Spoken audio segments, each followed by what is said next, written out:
So the whole time this fell off my head and I didn't even realize.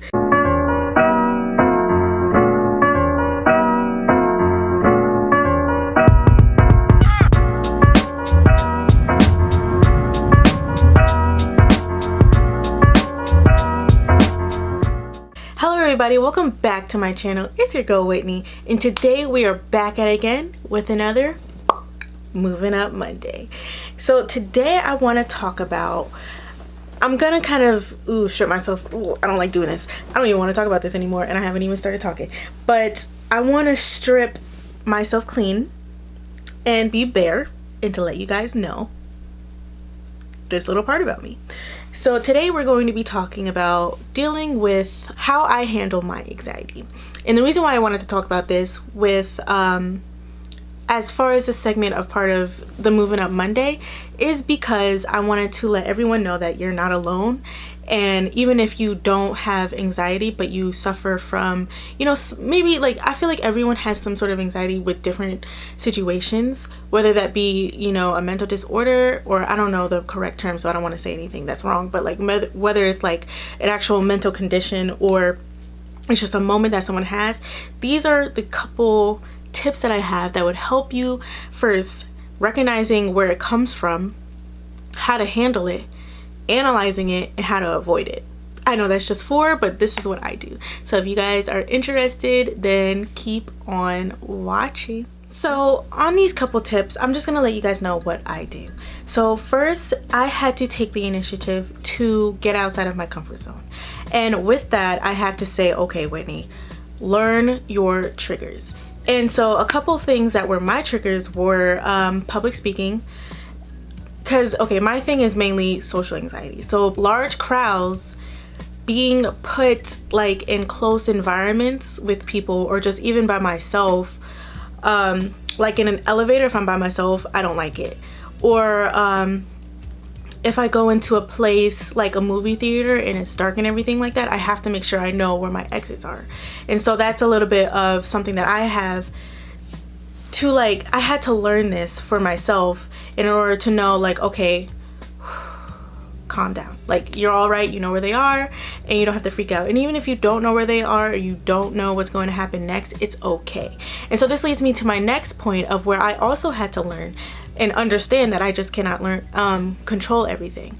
And when I say that, I know I've said that in another Moving Up Monday, but when I say I can't control everything, if I can't control like anything, or if I can't plan my day and something like goes wrong, it literally bothers me. And it bothers me to the point to where I'm like, what am I gonna do next? I have to know what I'm going to do next, because then I'm just like, why is then I feel like my day is gonna be a waste. And so I don't want my day to be a waste. I want to make sure that I have my day planned, that I know what's going to happen next, and even if it gets deterred, I am okay. I know what's my next step. So I have it plan A all the way down to plan Z.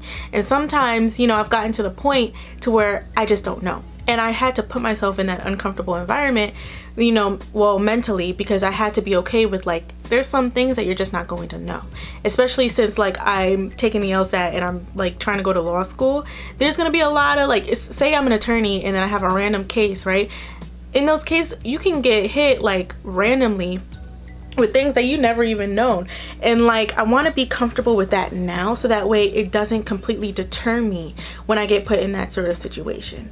And even if, like, even before that, when I wasn't even thinking about going back to entertaining even the whole like law journey,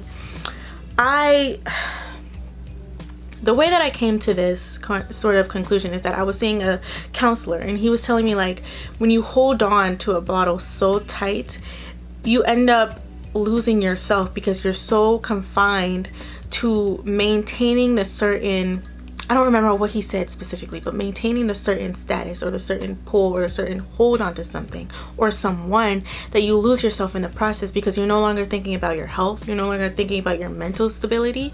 You're no longer thinking about your goals, your dreams, your duties, your responsibilities, because everything is geared towards maintaining that one thing.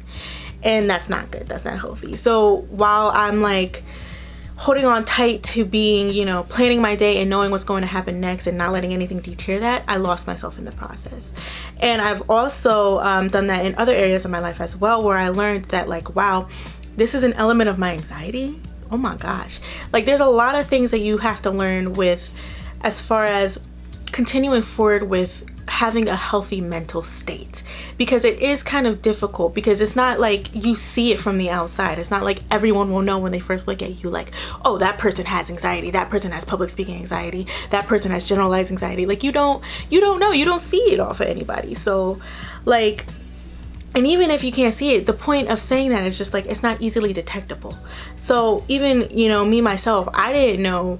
Once I was able to put a label on how I was feeling, I realized that I was suffering with anxiety like ever since I was little. Like, oh, so that's anxiety? I've been feeling this for years. Like, what you mean? Like, I wish I found this out sooner. But you know, it happens, and a lot of the times it's not often picked up, because some people may have a mild case of it.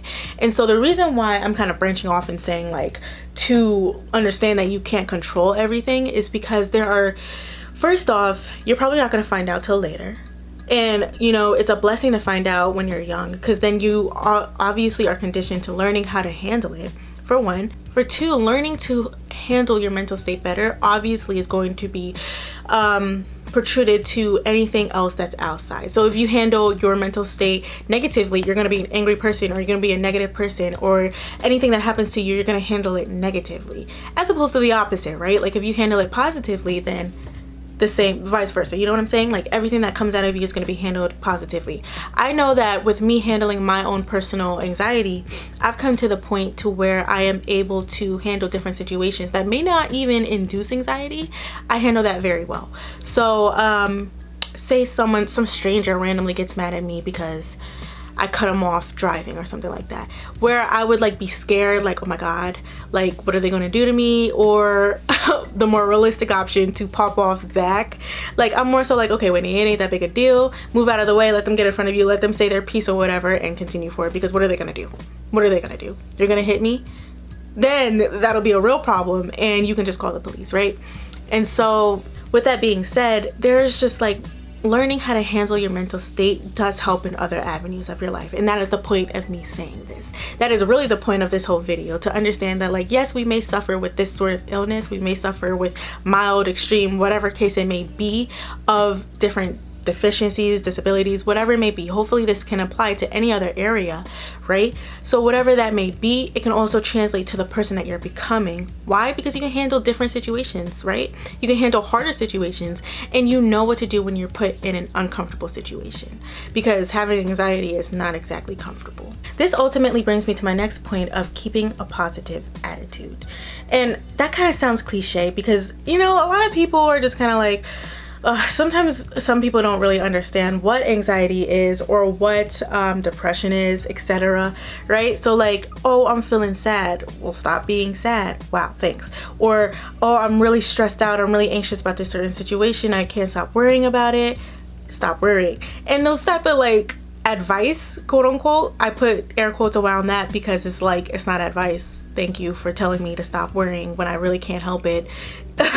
But that sort of thing, I guess you could say, that sort of attempt, we can't necessarily ignore, because not everybody is going to know how to handle somebody with anxiety, etc., you know, all those other things. And so the reason why I say to keep a positive attitude is because, one, you can't rely on everyone to know how to handle you, how to keep you calm, how to not let you go into that not self-induced, but that, you know, mind-boggling, that whole crazy environment, you know, or mental environment I should call it. Like not everyone's gonna know how to handle that, or how to react when you're in the middle of it, or how to prevent it. That is our job personally, to learn how to do that. And but in the many ways that we can do that is keeping a positive attitude.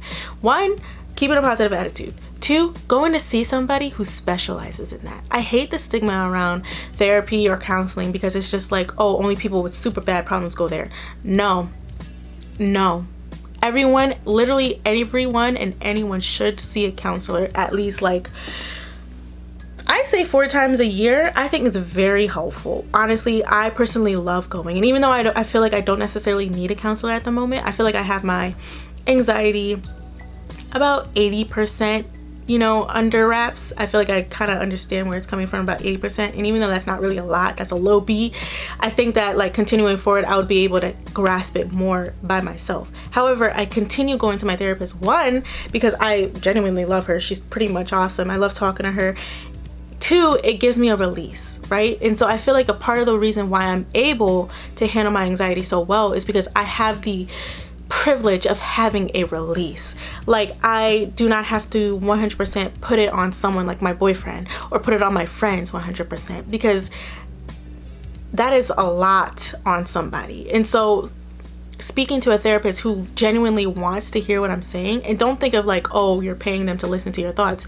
No, actually what you're doing is listening to someone who went through school to listen to your thoughts, who literally paid thousands of dollars to be here.